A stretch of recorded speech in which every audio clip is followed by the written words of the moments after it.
host, Jennifer Rosisa, and welcome to another exciting interview dito sa Quick Talk. Nako, very controversial ang guests natin ngayong gabi dahil kung merong boy band at girl band, sila naman ang pinaka-hot na trans band. Girls, introduce yourselves. Hi, Ate Jenny. Hi! I'm Jana. I'm the leader of the band. Of course, at ang aming vocalist, si Paula.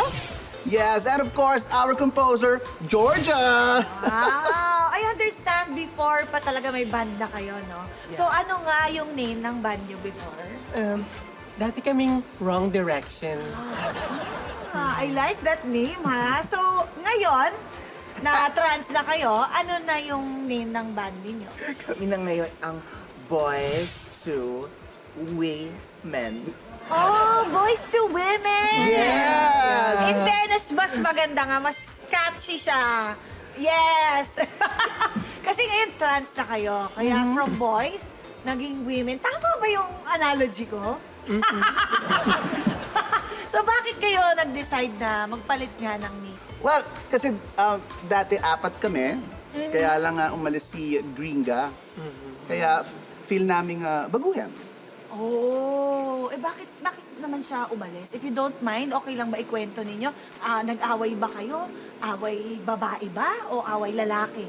Oh, take this one. Take this one. Okay. Wala namang away na nangyari. Nagpa-sex change lang siya. Kaya hindi na siya trans. Pero okay lang. We're so happy for her. Oh yeah, that's very good for her. That's actually nice. Pero pag-usapan naman natin ngayon yung mga bagong hits na gusto ninyong i-promote. Can you tell us more about it?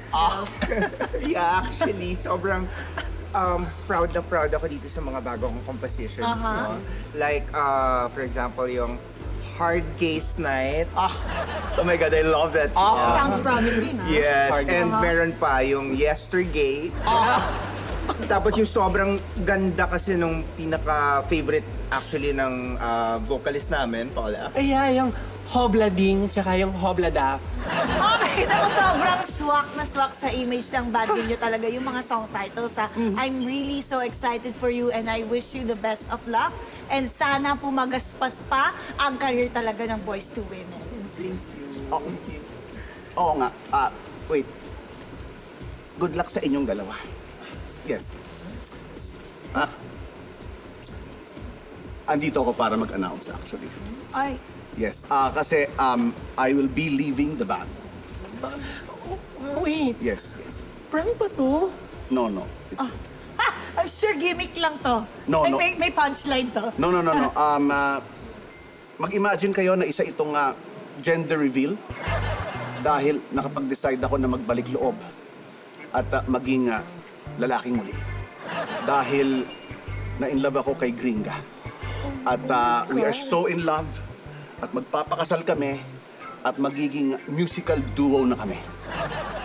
Is this really true? Yes, it is true. Wait It is true. lang, paano pag umalis ka, babaguhin na naman yung band name namin? Well, nasa sa inyo na yan kung gusto niyo magpalit or what. Pero kami ni Gringa, naisip na namin kung ano yung itatawag namin sa aming dalawa. Ano? Get back key. Get back key. Yes. Yan ang magiging banda namin. So good luck. Good luck sa inyo. Of course, love you. Love you. Good luck. Good luck. Palakpakan po natin ang Boys to Women.